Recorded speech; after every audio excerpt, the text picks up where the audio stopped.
In the world of reality TV, the multi-angled cameras capture every raw moment, only to have fans spin a web of speculation, casting a shadow of doubt.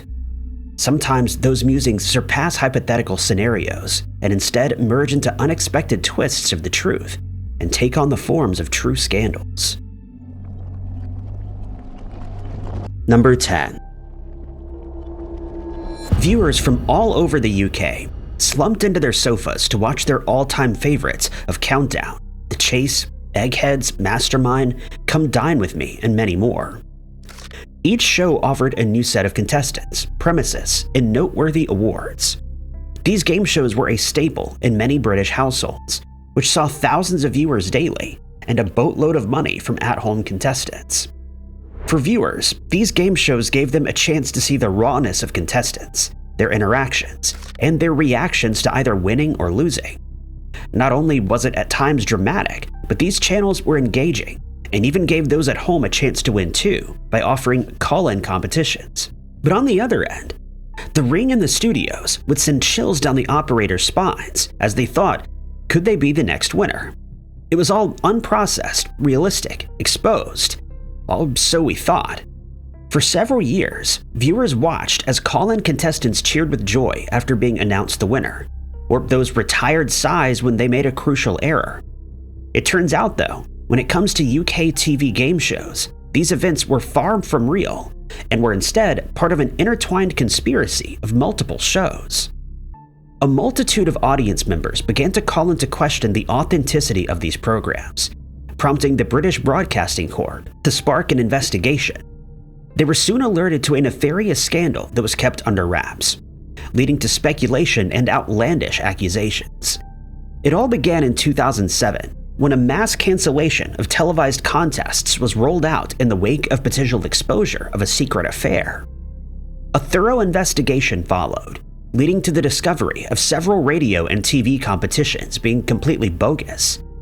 An internal inquiry initially revealed 7 cases of which these supposed reality shows were rigged, with disturbing offenses such as studio staff members phoning in and, quote, winning the competition, suggesting that the winners were fake. There were also announcements of fake winners in which no such contest even existed. Shattering the live TV community was the discovery that several of these shows weren't live at all, but had been pre-recorded and possibly edited to enhance the effect that they had on their viewers. Number 9. British television isn't the only one guilty of rigging, staging, and scripting. American TV has had its fair share of scandals too, sending rogue waves rippling through the live competition community and dissuading the public from ever taking part in these big game shows, sold as frank and unembellished, when in truth, the opposite is the case. The Price is Right saw a revival in 1972, following the game show of the same name that was televised from 1956 to 1965. The game show features several contestants competing in a game in which they must determine the price of either prizes or products. Correct guesses earn them that reward. The conspiracy has left viewers discontent and has nothing to do with the game itself, but rather how the contestants are chosen. We're led to believe that each selection is random and spontaneous, but this isn't exactly what happens. In 2013, the producer of The Price is Right, Stan Blitz, was roped into an interview with the New York Post, only for him to expose the most unexpected aspect of the show. It turns out the selections aren't really all that random. They're specifically chosen by Blitz himself over a 2-hour process. The producer explains that he interviews each potential contestant prior to the show and bases his decision on a variety of factors. One such factor is just how American they are. If they're total Americana, as he so described, they're placed at the top of the list of potentials. The next feature the show examines is appearance. If they're neat, tidy, and looking TV-worthy, then they're immediately added to the list. These 2 initial impressions simply get the audience members' names added to the list, but that doesn't mean they're going to stay there. When the show commences with the previously selected set of contestants, the producer watches the individual who appeared on the list. He pays close attention to their behavior, and more specifically how cheerful they are. If they aren't smiling, laughing, cheering, or applauding, then they're disqualified from the potential list. The idea is to have the most explosive, stand out, and potentially humorous personalities take part in the game, all in an effort to increase views and ratings and make the show all the more engaging. Potential contestants also have an application that they need to fill out beforehand, stipulating that they are above the age of 18 and are not employees of CBS or any related company. There are a number of rules that dominate this game show. In fact, there are too many to follow for supposedly spontaneous televised competition consisting of unsuspecting contestants. So The Price is Right is rigged, but maybe just not in the way you would have expected. Number 8. HGTV brought us one of the most intriguing house-flipping reality shows, which presented quite a bizarre premise. In the series Love It or List It, homeowners desperate for a renovation finally get their wish when the team comes knocking at their door. The series uses genuine real estate experts, decorators, interior designers, and actual contractors to redesign the house and essentially build the resident's dream home. The twist comes right at the end of each episode, when the final makeover is revealed, and the homeowners are left with a thrilling decision. Will they love it and continue occupying their now upgraded home? Or will they choose to put it up for sale and purchase a brand new upgrade? The anticipation certainly builds throughout the episode as viewers watch and wait, trying to guess what their decision will be. With any reality TV show, though, many viewers can't help but wonder if it's all staged. This mistrust of the media undoubtedly stems from past experiences in which our favorite reality shows turned out to not be as real as we thought. It was 9 years ago that a small-scale scandal came to light. It was on Ask Reddit that one user, Chet11, prompted the question, "People who have been on reality TV shows, what's rigged and what's not?" This question sparked a whirlwind of comments, during which several shows were exposed. One of them was Love It or List It, with one Redditor suggesting that her aunt and uncle were participants. According to her, both endings, love or list, are recorded. When the episode was ready to be aired, the network decided which reaction was better and would get the most engagement. In this particular instance, the aunt and uncle ended up loving the renovation and decided to live in it, but the show aired the List It version of the pre-recorded decision-making process. Another commenter explained that the show works on an unexpected principle that allegedly goes as follows. Homeowners who appear on the show don't really want to list their house. They just want a free renovation and probably be on TV. But the renovation isn't free. Love It or List It only pays 50% of the work that's done, while the producers do whatever they want to the home, regardless of the homeowner's wishes. During the renovations, the inhabitants are expected to move out. The crew then goes on to shoot several episodes, leading them to fall behind in their workload. Residents have been forced to live in unfinished homes for months while they wait for the crew to circle back around. It was practices such as this that led to Dina Murphy and Timothy Sullivan to sue the show after appearing on it in a Love It or List It 2015 episode. The two complainants cited poor work and unfair practices as the reason for opposing the producers' and contractors' attacks. While such cases are present in the reality TV show, there are some genuine reactions that are aired. Some couples are left with a sense of overwhelming joy with the renovations that have transformed their dream homes. But still, there is fabrication lurking within this series. Number 7. 21 was a short-lived Q&A game show that was loosely inspired by the card game known as Blackjack. 2 contestants would be placed in isolation booths and had to reach 21 before the other did. It played on TV screens in the late 50s and ran until 2000. It would be this very game show that sparked the infamous 50s quiz show scandals, the aftermath of which saw lawsuits against producers, cancellation of popular shows, blacklisting, and a great shift in how television handles content and sponsors. In 21, the game would be played in 5 rounds. The contestants sat in their respective booths wearing headphones, preventing them from hearing or even seeing the other person's score. The game would commence when the first player chose a value of how many points they would play for. The host asked the question, and if they got that answer correct, they earned those points. The players could win the game in as few as 2 rounds. Winners in the show would win a monetary prize, But as real as this simple game show may have looked, something scandalous was lurking backstage, and it all came to a screeching halt one fateful day when one well-educated contestant let the cat out of the bag. Charles Van Doren gained fame on this game show. He was portrayed as a clean model of virtue and intellect, but this was all a facade. Van Doren revealed that he, as well as several other contestants, was being fed answers in an effort to orchestrate the entire show.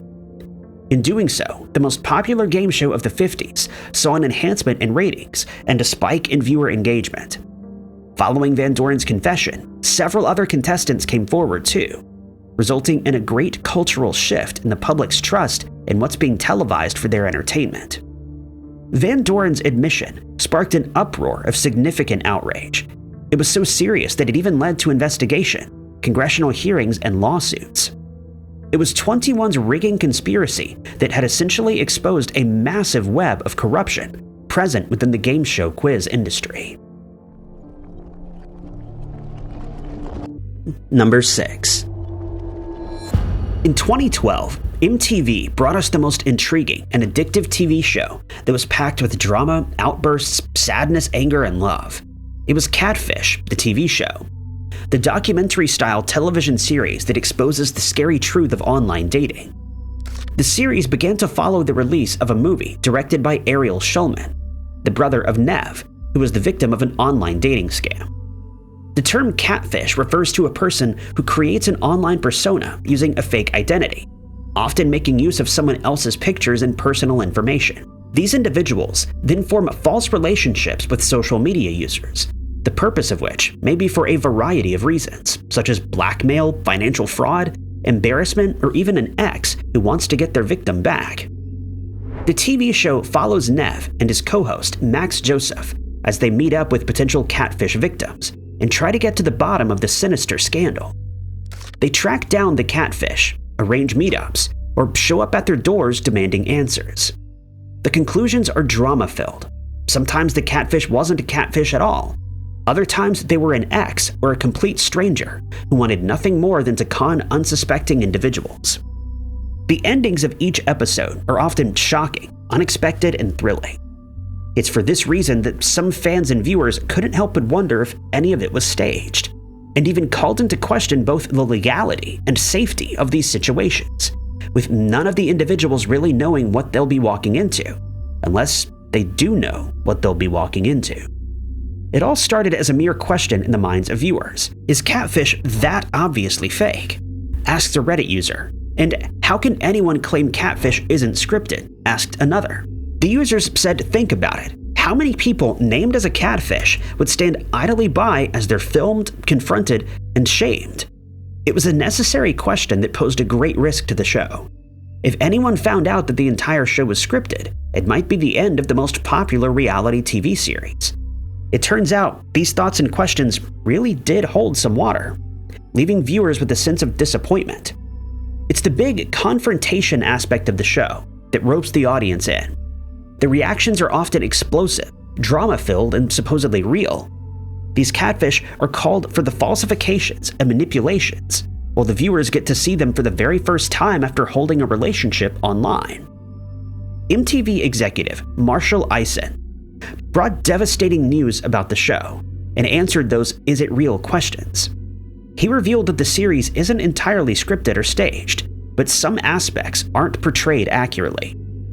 Eisen goes on to say that they're not an ambush show, so the producers have to be one step ahead at all times. What this means is that those first-time confrontation, drama-filled, shocking, unexpected moments are actually the complete opposite. The show portrays the confrontation as an initial meeting, and the catfish's off-guard persona, when in reality, they'd already met.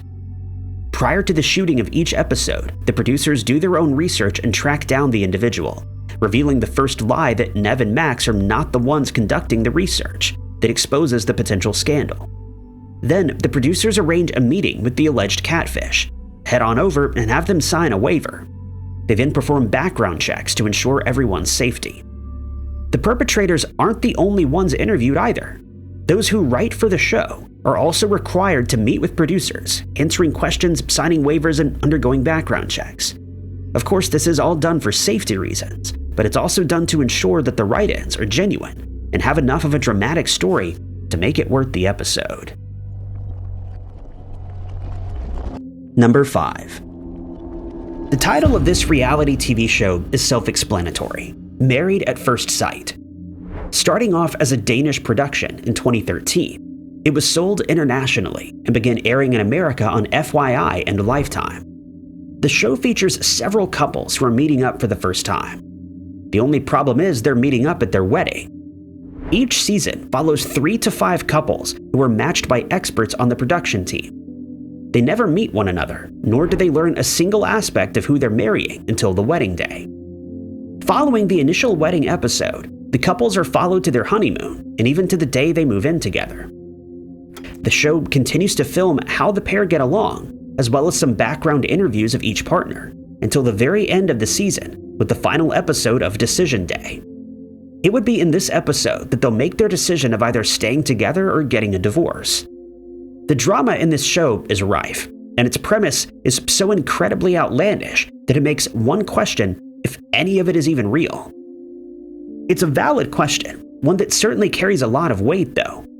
Fans have long wondered if the couples are being matched based on their compatibility, or lack thereof, to ensure that drama dominates each progressive season. Unexpectedly, it wasn't only the fans and viewers who were questioning this. Some cast members who appeared on the show found themselves wondering about the same thing, questioning why they were being paired with people they were clearly not compatible with. Cast members have even taken to social media, hinting at potential staging and how the entire season will undoubtedly be entertaining. Luckily, there's an answer to all these questions and theories regarding the authenticity of the show, but it's not a well-received revelation. During a live interview with executive producer Montre Burton, one of the boldest claims only confirmed what people had already been thinking. He suggested that he wouldn't necessarily call this series reality TV. He claimed that many of the successful marriages ended in divorce. The truth, though, extends beyond the failed couples. During the episodes, producers feed the participants with questions or lines that they're expected to say. This strategy ensures an explosive argument and conflict that keeps the ratings up and viewers' eyes glued to the screens. Olivia Fraser even confirmed this in a Daily Mail interview, claiming that she had to repeat questions that the producers asked her to, forcing the conversations to go in a specific direction. Even more outlandish was the reveal that some cast members are actually paid actors who fill in the gaps, which ultimately makes the entire show appear even more realistic. But it gets worse. Those marriage moments we see on the screens of a show that bases its premise on getting married aren't actually real. A member of the production team alleged that the marriages are just a celebration ceremony that comes with the intention to fully commit to the individual, but they see no legal paperwork or binding documentation.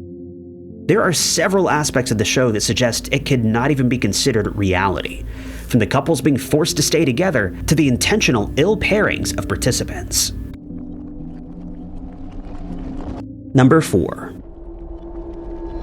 Alaskan Bush People is an American reality TV series that takes on a docudrama style. It follows the strange life of the Brown family and their efforts to live in the wilderness, completely detached from modern society. It first featured on the Discovery Channel in 2014, gaining a widespread audience, likened to the hit reality show Survivor, without all the extra steps, competitions, and drama, focusing more on actual survival in the untamed wild. The show is set in Alaska, near Copper Center, Hoonah, and Chicago Island. The later seasons were set in Okanogan County. According to the premise of the show, the family was supposedly born and raised out in the wild. So far removed from civilization are they, that they go almost 9 months at a time without seeing an outsider. The family has developed their own unique dialect and considers itself to be a wolf pack. Despite purportedly being a genuine reality TV show, Alaskan Bush People has faced some criticism and allegations of being scripted and fake. These accusations, it turns out, are completely valid. For some time, viewers have questioned the authenticity of these dangerous adventures, only to have their concerns confirmed when it's revealed that all is just one big lie. According to Alaskan inhabitants who live near the natural location where a rustic cabin serves as the Browns' residence, The entire base camp has been specifically created for television and not by the Browns. Allegedly, the family would sleep there during active filming, but when the cameras were off, they would be cozied up in a nearby hotel, one of which was Icy Strait Lodge. Crew members have also stayed at nearby lodges, such as Misty Bay, during breaks from filming. But that isn't the worst part of the Alaskan Bush People scandal. Astonishingly, several members of the Brown family didn't even live in Alaska prior to the start of production. This very act constituted a crime. Year-round residents of the icy expanse receive payouts that are funded by the oil industry. The Browns were one of the residents accepting such payouts. In 2016, Billy Brown and his son Joshua would plead guilty to defrauding the government. The government and viewers weren't the only ones who thought the Alaskan Bush People were fake either. Locals who lived in close proximity, despite the claim of rare interactions with outsiders, suggested that the Browns are misrepresenting themselves. They're non-residents who are portraying themselves as Alaskans, making real Alaskans, according to a local, look like a bunch of morons. Number 3. It was in 1984 when NBC TV brought an enthusiastic sitcom to TV screens. It was The Cosby Show, starring Bill Cosby. The show ran for 8 seasons and was filmed in front of a live audience. The premise focuses on the Huxtable family living in a brownstone in New York. Real-life events heavily influence the show and are in fact inspired by real-life family situations of Cosby's family, childhood, and other situations. Though a comedic tone dominates, the show sometimes explores more serious subjects, such as the main character's son struggling with dyslexia, an aspect inspired by Cosby's real son, Ennis. No one knew it at the time, but The Cosby Show was about to get a whole lot more serious when certain aspects of Bill Cosby's life were blown into the public view. In contrast to other TV conspiracies, this one isn't based completely on the show itself, but rather on one main figure that dominated the screen, Bill Cosby. The first sign that something was amiss came in 2005, when a public rumor circulated that Cosby had assaulted Andrea Constant in her home a year prior. From there, several other women began to come forward, suggesting similar stories of assault and misconduct acted upon them by America's dad.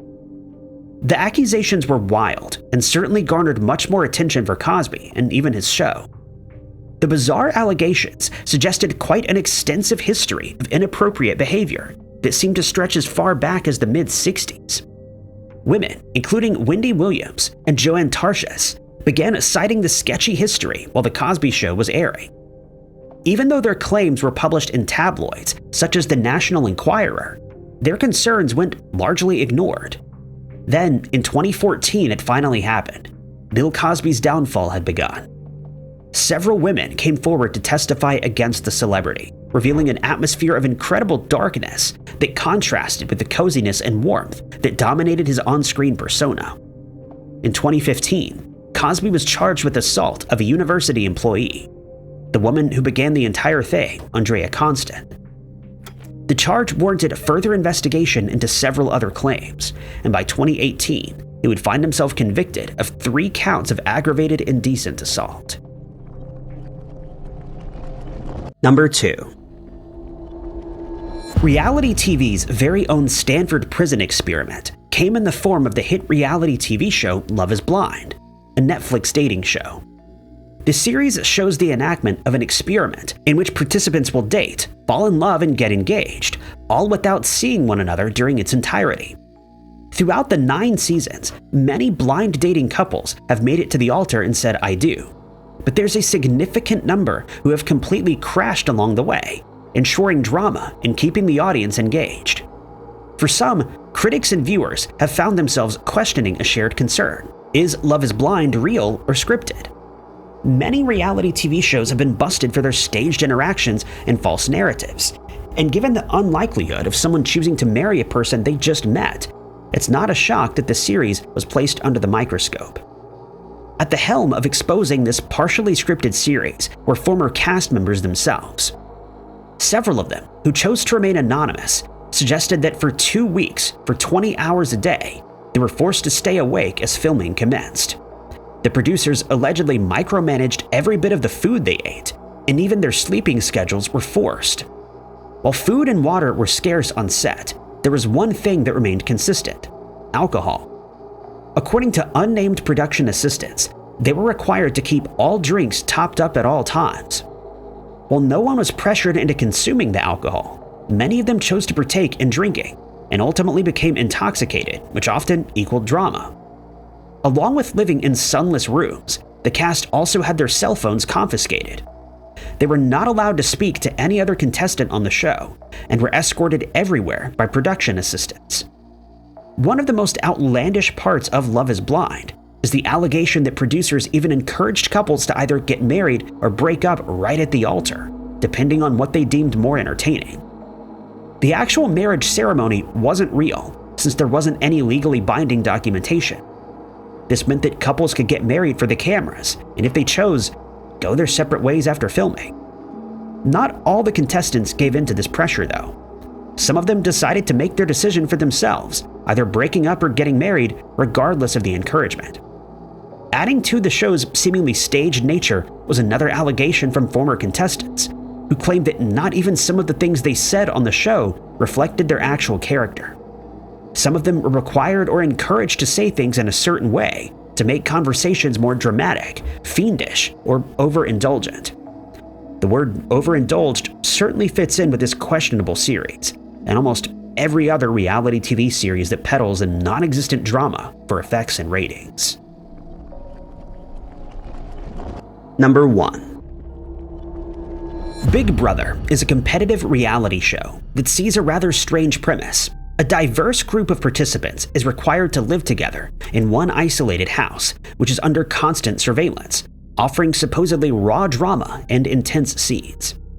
The contestants are required to compete against one another in a variety of challenges for power and naivety that leads to a nomination and eviction process. The participants stand a chance to win $500,000 through personal interactions with one another, which are broadcast to TV screens via the 112 HD cameras and 113 microphones situated throughout the house, recording their every move 24 hours a day, 7 days a week. This particular show also institutes a very unique aspect known as the Mastermind, a creepy masked figure whose name isn't revealed. This entity serves as the main antagonist, who starts off by stealing the HOH relic. After contestants destroyed his evil lair and a former house guest broke in to become an official house guest, the Mastermind reveals that there's a secret accomplice hidden among them, and if they fail to vote the correct person out, they'll have one less guest than usual. The goal of these individuals is to bring the accomplice into the game secretly, try to disrupt the game as often as possible, and even take revenge on the guests. Contrastingly, while the show may be somewhat scripted, the theory proven true that's dominated this show lingers around the identity of the accomplice. Viewers at home are met with 17 participants and make their own guesses as to who the accomplice may be. Fans have even dedicated discussion forums to their theories and ideas about the show. They begin to pay close attention to each of the house guests, with the one they're looking for carrying out secret tasks such as opening doors. The audience almost instantly landed on their guess when the hidden cameras spotted Amy Bingham pushing a button that started a timer and pulling a lever to create an entrance. Fans had noticed something else that was unusual: a remote in her pocket. That special remote, when used, would make the HOH relic vanish. While the audience knew who was behind the tasks, the housemates were completely unaware. After a couple of incorrect guesses, though, they finally had it. During a voting ceremony, they named Amy Bingham the accomplice, and she was forced to leave the house, confirming that it really had been her all along, as fans had speculated. Thank you guys so much for watching.